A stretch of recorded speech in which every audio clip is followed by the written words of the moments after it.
Hello guys, मैं हूं Amresh sir और आप लोग देख रहे हैं हमारी ग्रामर इंग्लिश की क्लासेस। तो आज हम टॉपिक लेकर के आए हैं एक्टिव पैसिव वॉइस का। As you know there are two voices in English language. First is active voice and second is passive voice. In active voice we give priority to subject and in passive voice we give priority to object. मतलब यह है कि English में दो voices होते हैं, एक तो होता है आपका एक्टिव वॉइस और दूसरा होता है पैसिव वॉइस। एक्टिव वॉइस में हम सब्जेक्ट को प्रमुखता देते हैं और पैसिव वॉइस में हम ऑब्जेक्ट को प्रमुखता देते हैं, जैसा कि आप लोग सीख चुके हैं। तो आपको ये भी मालूम होगा, I hope you have studied, कि आप लोग जो है ये भी जानते हैं कि पैसिव ऑब्जेक्ट को सब्जेक्ट में बदलकर बनाई जाती है। जो सब्जेक्ट ऑब्जेक्ट होता है उसको हम लोग सब्जेक्ट बनाते हैं और फिर सेंटेंस में पैसिव की हेल्पिंग वर्ब लाते हैं और उसके बाद फिर वर्ब की थर्ड फॉर्म लगाते हैं, फिर उसके बाद बाय प्लस ऑब्जेक्ट जो न्यू बनता है उसको लगाते हैं। ठीक है, तो कुछ स्टूडेंट्स को ये प्रॉब्लम होती है, कुछ स्टूडेंट्स हमने पूछा भी, तो आज हम इसी टॉपिक को लेके चल रहे हैं। लिखा है passive of the sentences having two objects, object plus object complements. वे सेंटेंसेस जो दो ऑब्जेक्ट्स वाले होते हैं उनकी पैसिव, या वे सेंटेंसेस जिनमें एक ऑब्जेक्ट और एक कॉम्प्लीमेंट होता है उनकी पैसिव। तो जैसे सेंटेंस है, अगर सेंटेंस में दो ऑब्जेक्ट्स हैं, एज यू नो कि ऑब्जेक्ट्स दो प्रकार के होते हैं, एक तो आपका डायरेक्ट ऑब्जेक्ट होता है, दूसरा इनडायरेक्ट ऑब्जेक्ट होता है। लेकिन कुछ कहीं कहीं पर बच्चों को ये कंफ्यूजन हो जाता है कि ये डबल ऑब्जेक्ट है, क्योंकि ऑब्जेक्ट के बाद ऑब्जेक्ट कॉम्प्लीमेंट भी आता है। तो बच्चों को ये कंफ्यूजन हो जाता है कि ये यहाँ पे ऑब्जेक्ट प्लस ऑब्जेक्ट है,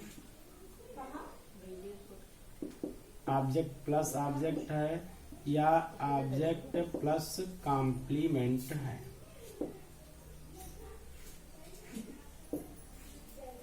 ये कंफ्यूजन हो जाता है बच्चों को। तो जैसे अगर डबल ऑब्जेक्ट है तो आप किसी भी ऑब्जेक्ट को लेकर उसकी पैसिव बना सकते हैं, लेकिन अगर एक ऑब्जेक्ट और एक कॉम्प्लीमेंट है तो आप केवल ऑब्जेक्ट से पैसिव बनाएंगे, ना कि कॉम्प्लीमेंट से। एज यू नो कि पैसिव तो हर ऑब्जेक्ट से ही बनती है। तो कंफ्यूजन यही होता है। तो लेट्स नो, आज उस कंफ्यूजन को दूर करते हैं। जैसे सेंटेंस है राम gave me 2 apples। कुछ मार्कर दिक्कत कर रहा है, तो राम gave me 2 apples, ये मी लिखा है। अब आपने देखा राम सब्जेक्ट है, गिव मेन वर्ब है, मी आपका है indirect object. Indirect object living things होती हैं, सजीव चीजें। और ये जो आपका 2 एप्पल्स है ये है आपका डायरेक्ट ऑब्जेक्ट। क्या है? डायरेक्ट ऑब्जेक्ट है। ठीक है, तो आप इनडायरेक्ट ऑब्जेक्ट या डायरेक्ट ऑब्जेक्ट किसी को सब्जेक्ट बना करके आप पैसिव बना सकते हैं। मेन वर्ब की सेकंड फॉर्म दी पता है, बी2 अगर अकेले होती है सेंटेंस किस टेंस का होता है? पास्ट इंडेफिनिट टेंस का होता है। किस टेंस का होता है? पास्ट इंडेफिनिट टेंस का होता है।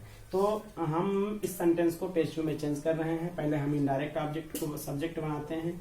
तो एज यू नो जब मी ऑब्जेक्टिव केस है, मी का सब्जेक्टिव केस आई होता है, क्योंकि सेंटेंस पास्ट इंडेफिनिट टेंस का है।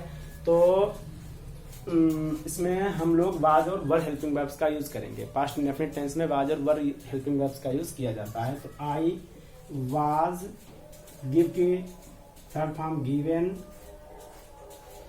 गिवन टू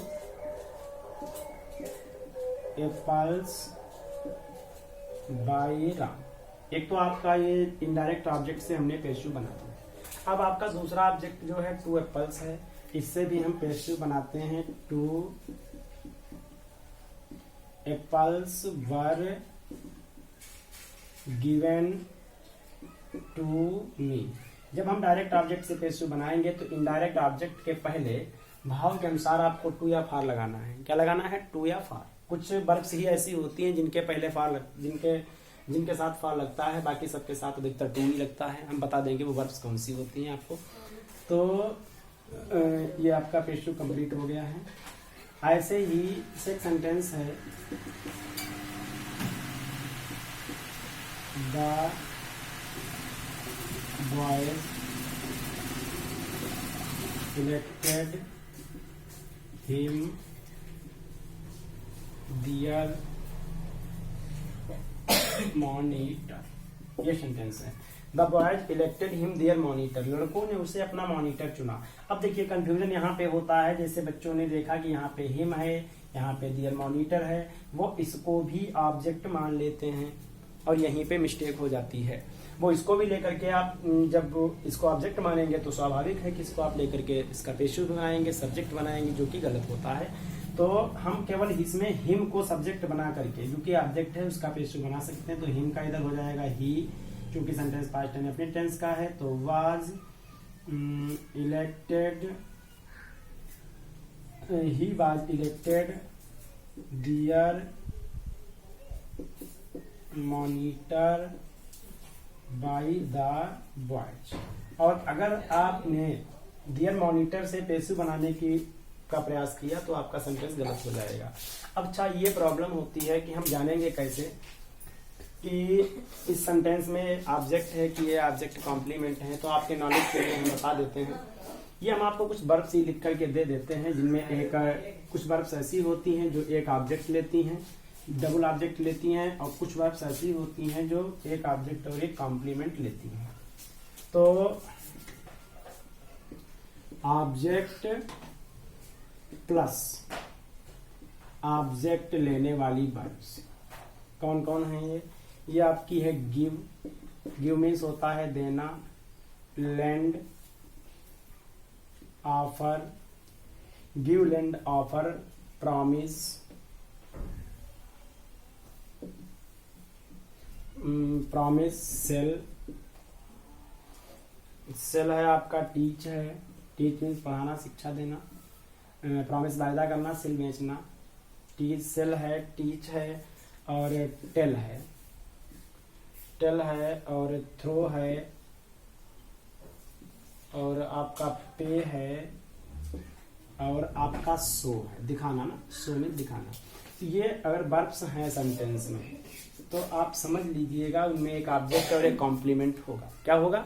अगर ये वर्ब्स हैं तो समझ लीजिएगा, सॉरी, ये इसमें डबल ऑब्जेक्ट होगा। ये वर्ब्स जो हैं अगर ये आई हैं तो आप समझ लीजिएगा वहां पे डबल ऑब्जेक्ट होगा। हाँ, और कुछ वर्ब्स ऐसी हैं जो एक ऑब्जेक्ट और एक कॉम्प्लीमेंट लेती हैं, तो आप नीचे लिख देते हैं ऑब्जेक्ट प्लस ऑब्जेक्ट कॉम्प्लीमेंट्स। ये कॉम्प्लीमेंट जो होता है ऑब्जेक्टिव कॉम्प्लीमेंट होता है।